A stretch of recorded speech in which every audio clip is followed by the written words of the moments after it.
as though many of you know, Bruce is a vice president with the Brookings Institution. When I heard that, I was like, wow, can I bow? Brookings is such a cool and well-respected organization.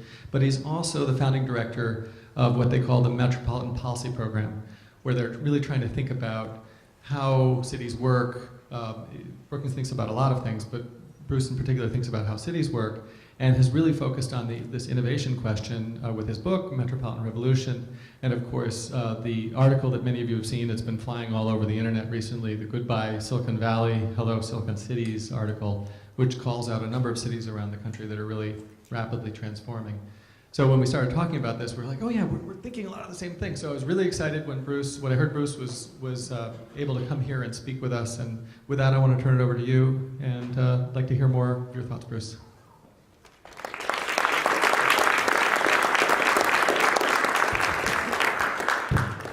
First of all, just want to thank Tim for that introduction. I want to just congratulate Carlos and Teresa for putting this together. You know, when Teresa first talked to me about this, hey, would you like to come to Boston on January 9th? I tend to use the F word a lot, so are you blank nuts? I mean, I knew the cold wave was coming. And also Nicole. I mean, I came with Carlos and Nicole, I don't know when this was, and Mitch Weiss, who was Menino's chief of staff, to look at the district hall. I don't know whether it was 6 months ago or 7 months ago. I mean, you've just accomplished something really dramatic and really fast here. And the entire innovation district, frankly, in the waterfront is really quite remarkable. So just congratulations for that.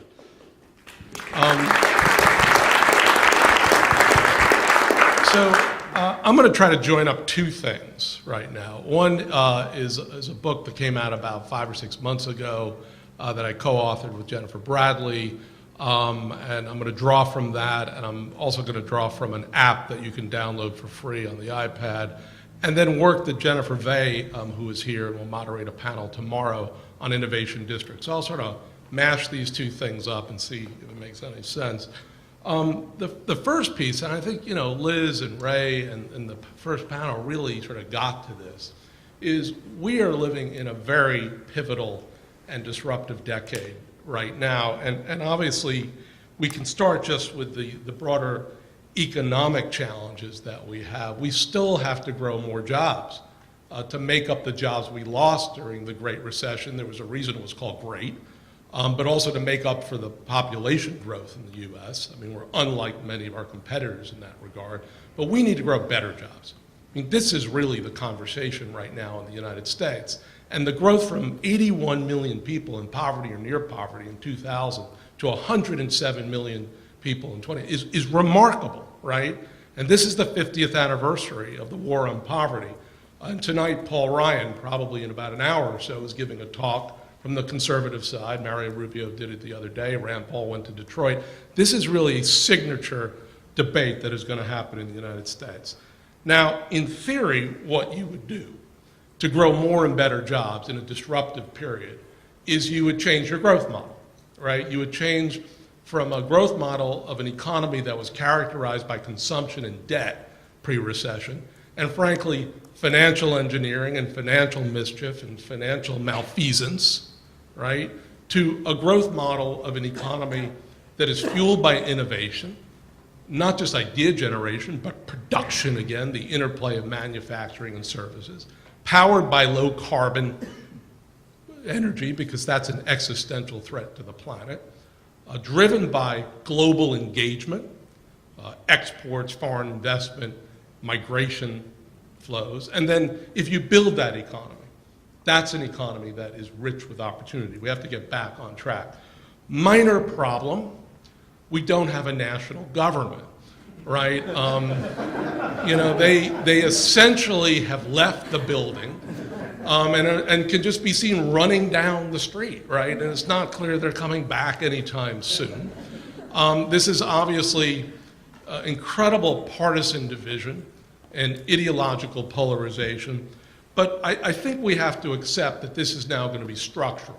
Because if you look at the next 10 years, this will be the only budget slide I use from the federal government in the CBO or OMB in this entire presentation. In the next 10 years, because of the aging of our society, what we're going to see is a dramatic shift in what the federal government actually spends its money on towards entitlements, Social Security, Medicaid, Medicare, and payment on the debt. And we're going to see a crowding out, and we've already begun to see this, of everything else. Investments in basic science, in infrastructure, in housing, in skills, in defense. Our national government essentially is becoming a health insurance company with an army. And you know, that is basically sending a signal to the rest of us who are not the 537 elected officials. And think about that, 315 million people in our country, 537 elected officials. They're sending us a memo. It's not that subtle a memo. By the way, you're now in charge, right? The cavalry's not coming. Cities and metropolitan areas and states, you're pretty much on your own. That leads us to the Metropolitan Revolution and also to the specific conversation of this forum, innovation in the city. What we find around the United States are cities and metropolitan areas, and more importantly, the networks of institutions and leaders that co-produce their economies and co-govern their communities. They're stepping up in the vacuum, and they're growing jobs and repurposing their economies and taking on really the tough, productive, inclusive, and sustainable challenges of our time. Now, they're doing that because they can. There are 400 metropolitan areas in the United States. These are the commuter sheds. They're 84% of our population, and they're 91% of the GDP. We just focus on the top 100. The top 100 is an eighth of our land mass. So it's a small, small world, right? I mean, the country really is off this foundation of 100. Two-thirds of our population, 75% of the GDP. On everything that matters to a modern, sophisticated economy, whether it's skilled workers, whether it's infrastructure to move people, goods, energy, services, ideas, whether it's innovation, however we measure innovation, they're at 75, 80, 85, 90% and above of the nation's share. That is why we are a powerful economy, because we concentrate and agglomerate. And what is happening in China, and what's happening in India, and what's happening in Brazil, they are becoming more like us. They are urbanizing, and they are industrializing. So in our book, we tell a bunch of stories. And first, we tell a bunch of stories about places that are responding to big disruptive forces, right? Portland is understanding that as the world urbanizes, that creates markets and opportunities for American goods. And Portland is a very weird and crunchy place, but it is also an export powerhouse, right? And what they've been able to do is attract firms that make sustainable products and provide sustainable services. And so their transformative idea is to sell more of that to the world, talked about in our book. In Northeast Ohio, they discovered the reality, not only do we still make things in the United States, but there's a reshoring of production because of the shale gas revolution and other global dynamics. And so the story we tell in our book about Northeast Ohio is philanthropy and business coming behind small and medium-sized business to help them strengthen their business plans and retool their facilities and retrain their workers. And finally, Houston is a story about big disruptive demographics. The country is diversifying. And what we have to do, like at the early part of the 20th century, is assimilate and integrate tens of millions of people from outside the United States into the mainstream of our society and our economy. English as a second language, low-cost banking, access to skills and services in healthcare.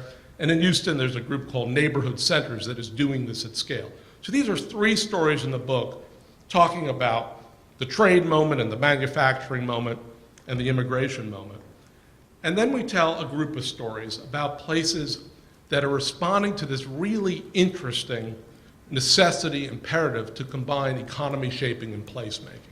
We tell the story of LA and Denver that are investing their own resources to build modern state-of-the-art transit in very congested metropolitan areas, not just to move people through their metropolitan areas, but to send the signal, we want to attract innovative firms and talented workers because this is what they need to succeed and compete.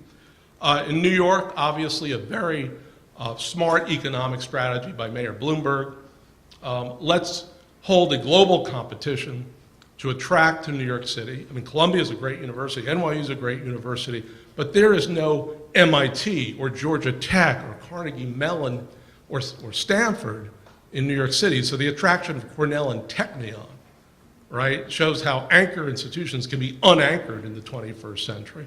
And then finally, the story of Detroit, which I'll go into with a little more depth. But Detroit, and there are many people here from Detroit today, Detroit really is a story about a city that is obviously in fiscal and social stress, but is beginning to revive from the core, because there's an understanding that that's where your assets, your economic assets, your place assets are located.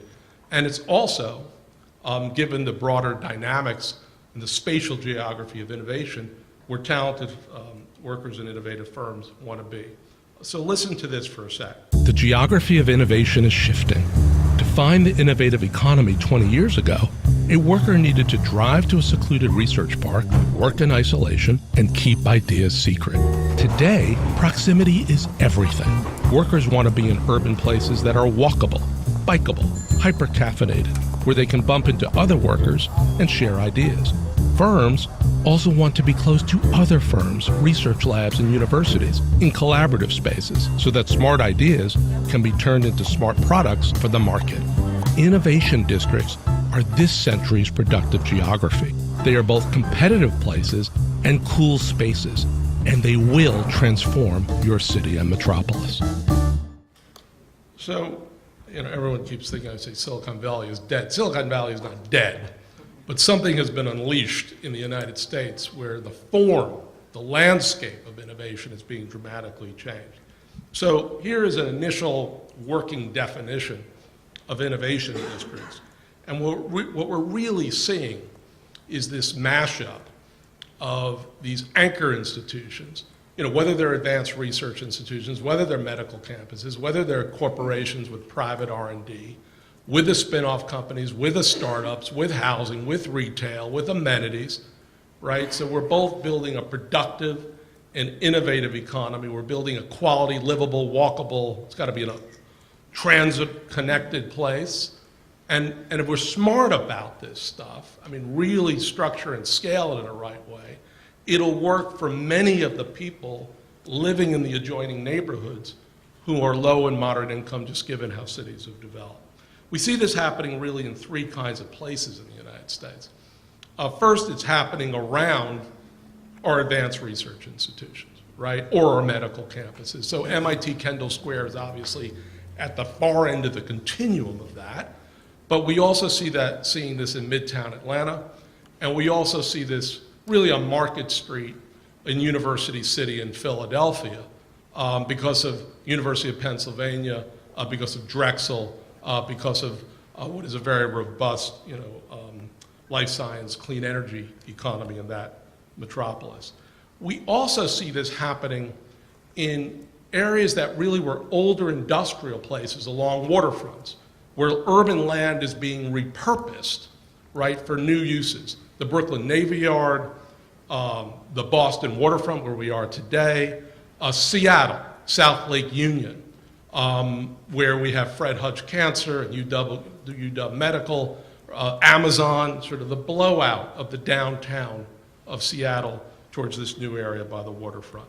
And then finally, and this really, I think, validates the entire notion, we see this happening in science parks like Research Triangle Park, because they understand that if they don't begin to urbanize and begin give the workers and firms what they want, the proximity, the density, then the next group of firms that come to Raleigh-Durham are going to the downtowns of Raleigh-Durham and are not coming out to 7,000 acres of a repurposed pineland forest, right, from the late 1950s.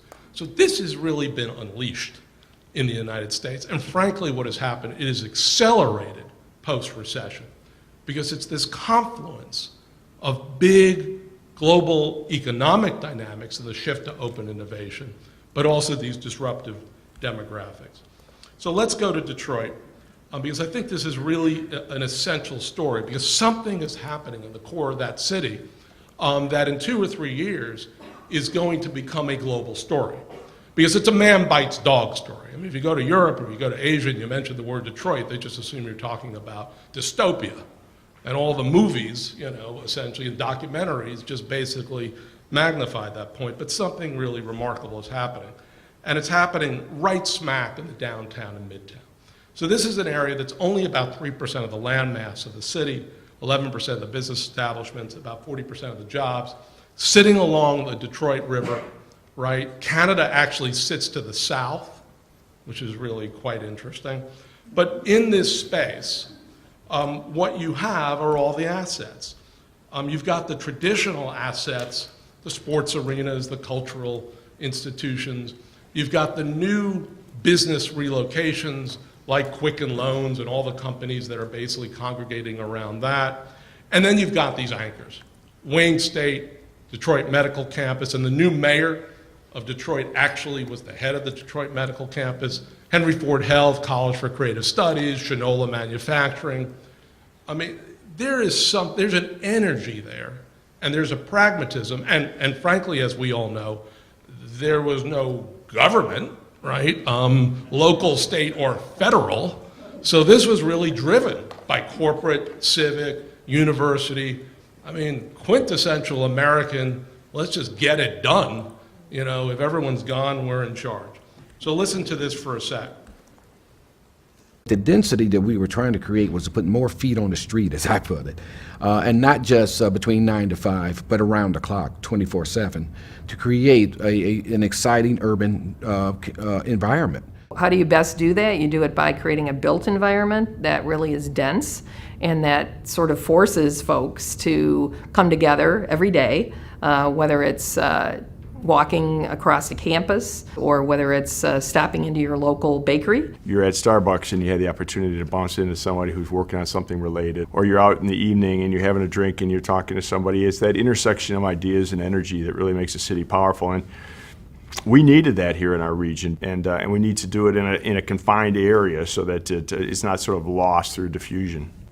So I think Detroit's hit a tipping point right now, and I really think what we're going to see going forward in a relatively short period of time are investors and companies and individuals who began to say, if we're going to renew America, right, and at this really pivotal time, why not go right to the heart of it, where we have these assets and basically build and leverage? So those are the stories. We're sticking to it. I mean, we could have chose probably another 20 or 25, and we talk about other things in the book. But this is really at a time when, if you turn on the news any given day, because it's national news, they're supposed to talk about Washington, right? The power center in our country. And what they mostly talk about is dysfunction and division. And, guess what? The vitality and vibrancy of this country is not dependent, has never, ever been dependent on 537 elected officials in Washington, D.C. We are powerful because we are networks all over this country that can step up and build. So how do you start a revolution? I'm not talking about Che here. I mean, I'm talking about an American-style revolution. It'll be It'll be bloodless. First, you start with a network, right? I mean, if cities are networks, if they're not governments, what's your network, right? So if we think about innovation districts and this new spatial geography, there's really no one, approach to this. RTP is really an NGO, nonprofit, that basically controls and sets the zoning and the land use for that 7,000 acres of a science park. So that's a sort of centralized network with RTP setting rules but working with their companies. In Philadelphia, University City Science Center really is a consortium of research institutions that are working together to commercialize ideas and spur entrepreneurship off just an incredible base of public and private R&D. And in Detroit, up to now, I think this will become more formalized, but I think it really has been a loose affiliation of millionaires and billionaires that have really come together, right, in the absence of any public leadership to basically say, we're in charge, let's just get our act together. Once you have a network, and these things obviously are not completely linear, but you set a vision, and you set a vision based on your distinctive assets. Now, in the consumption economy, we thought, Phoenix, Pittsburgh, Denver, Detroit, well, aren't they all the same? A Walmart is a Walmart is a Walmart, a subdivision is a subdivision, right? They all, sometimes you don't know where the hell you are in the United States because of the ubiquitous nature of the consumption economy. When you talk about the traded economy, the productive economy, the innovative economy, what you find is what makes Phoenix a special place is really quite different from Pittsburgh or Detroit, Denver, because of legacy, because of location, because of the ecosystem that has grown in these places. So we like to quote, the great American philosopher, Dolly Parton, right, who has said, figure out who you are and do it on purpose. So when you think about an innovation district, because these innovation districts are really not the same, right? The anchors are not the same here at MIT versus the Texas Medical Campus in Houston or Carnegie Mellon or UW in Seattle. What you really want to understand is what are your economic assets, what are your physical assets, and what are your networking assets. Economic assets obviously is this mix of anchors and startups and incubators, concentrators, accelerators, workforce schools, networks. We've really experienced so much of the networking, in Boston and MIT, and then the physical aspects of building a quality place, particularly a place, that's just located in an incredible area like this one. So for places to set a vision for their innovation districts or for their broader city or metropolitan economies, what you really want to have is the prior panel really talked about this, Carlos talked about this, you want a pretty frank and objective audit of what's your starting point. Don't be fanciful. Oh, we're going to build an innovation district like, the one around Kendall Square. Are you high? I mean, that ain't going to happen. So what basically do you have, in those 1 or 2 or 3 or 4 places in your metropolis that you can leverage up? And the final piece is to again, find your game changer. And again, game changer is sort of an overused term, but I think if you go to any city or a metropolis in the United States and you say, first, go back 75 years, what were the interventions in this place that really began to change the trajectory of your economy and your economic profile and your performance over time? In this region, and frankly, in this place where we are tonight, it's impossible.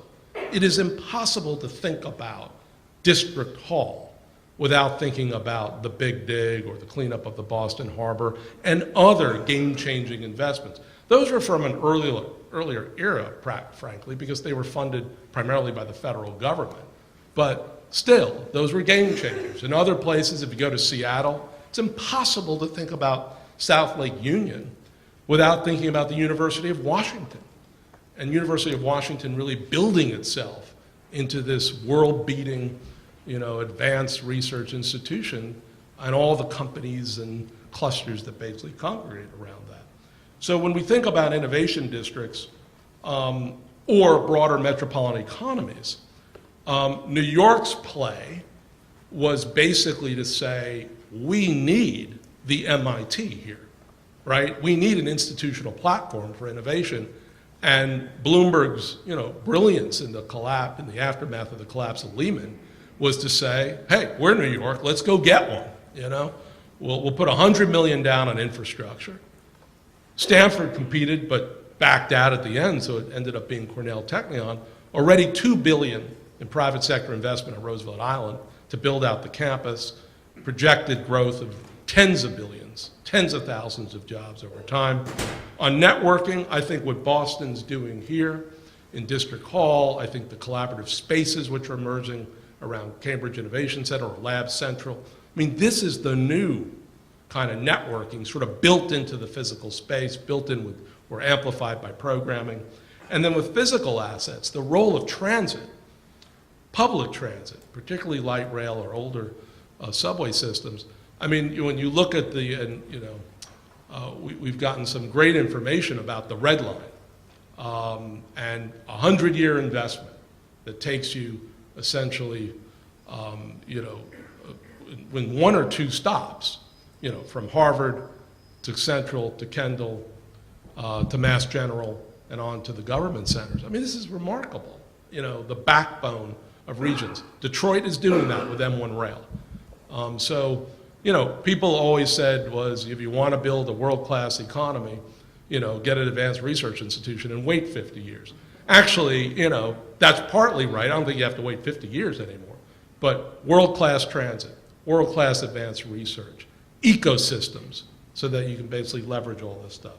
So I think what Brookings is about in general, but also with regard to this new spatial geography of innovation, is saying this is a point in time in the United States where we either can, you know, basically cry in our milk, you know, bemoan the fact that our national leadership is incapable of grappling with supersized domestic and global challenges, or we can just get shit done, you know, I mean, and just move on, and, you know, 5 or 7 or 10 or 20 years later when the federal government checks back in, right, they'll wake up and say, oh my God, you know, we're still a preeminent economy and we're still innovative, and actually we've been able to crack at our job problem and crack at climate and crack at these other issues, and maybe then, as they've done in prior generations, scale, you know, what has been already done in cities and metropolitan areas with some smart states. But frankly, I'm not even waiting for that, because I think this is going to be the new reality in our country in the 21st century. From an early age, we are taught how our nation is supposed to work. The president, vice president, and members of Congress sit at the top. Governors and legislators run their states. The rest of us take our cues from them. While states and the federal government may be part of the Constitution, our population and economic power is actually concentrated in our metropolitan areas. It's time to rethink power in America.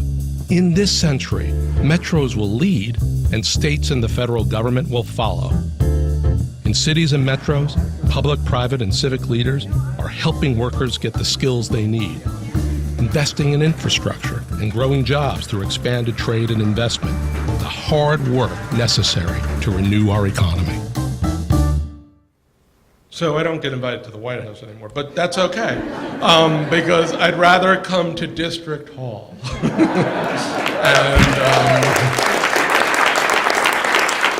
and talk to the true leaders in America. And so I really think what we need to take to heart in this decade around the issues that really are the subject of this forum and this conference is we have tremendous assets and advantages in this country. And it really goes back to something Tim said this morning. I mean, money, ideas, and talent, and how we mix them together in place, in quality place, in livable places, in transit-accessible places, so that we can both build productive and innovative economies in our metro areas, but have them work for people.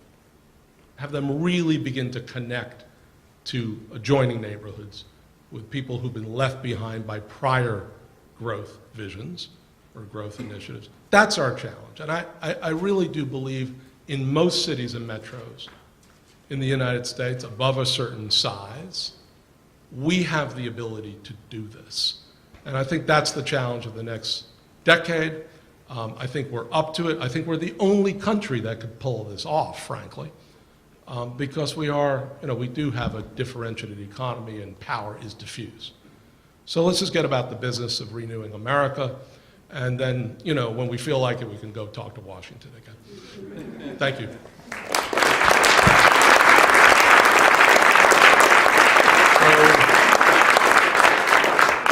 Thoughts, comments, criticisms, suggestions?